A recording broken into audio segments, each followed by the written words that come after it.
Depuis 2010, l'ONU marque la journée de la langue chinoise le 20 avril du fait qu'elle est la langue la plus parlée dans le monde entier.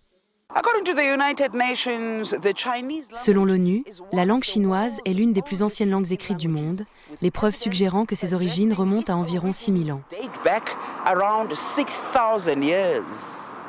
Ici, en Afrique du Sud, des célébrations ont été organisées avant la journée par un certain nombre d'instituts Confucius, notamment à l'université de Johannesburg.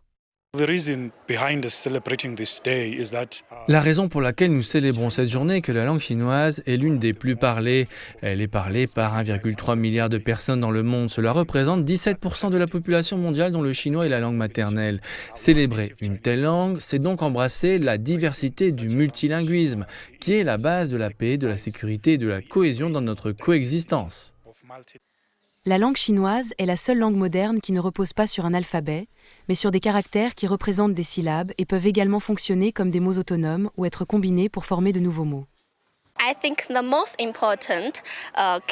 Je pense que le point clé le plus important de la journée de la langue chinoise est la compréhension mutuelle entre la Chine et l'Afrique du Sud, parce que nous sommes les enseignants envoyés par le gouvernement chinois pour venir ici diffuser la culture chinoise et la langue chinoise aux étudiants. Nous espérons que les étudiants pourront en apprendre davantage sur la langue et, plus important encore, en apprendre davantage sur la Chine et le peuple chinois.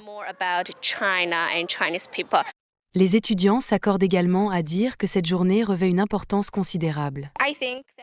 Je pense qu'il est important de célébrer la langue chinoise parce qu'elle permet de sensibiliser les gens et de les informer de son origine, de son histoire et de l'amour que les gens portent à la culture chinoise.